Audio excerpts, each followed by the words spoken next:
نماز جو ہے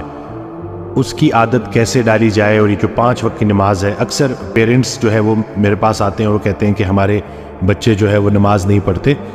تو اس کے اوپر بھی انہوں نے کہا مجھے کہ آپ ایک ویڈیو بنائیں اور بتائیں کہ کیسے نا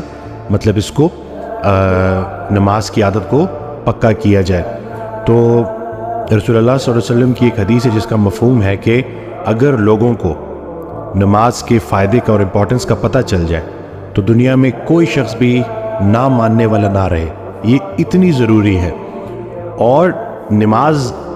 دراصل اللہ کی یاد ہے۔ ہم جب یہ روزمرہ کے کاموں میں بھاگ دوڑ میں ہوتے ہیں تو اس بھاگ دوڑ میں کہیں ہم اللہ کو بھول نہ جائیں، زندگی دینے والے کو بھول نہ جائیں۔ اس کو یاد رکھنے کے لیے صبح اٹھے، فجر پڑھی،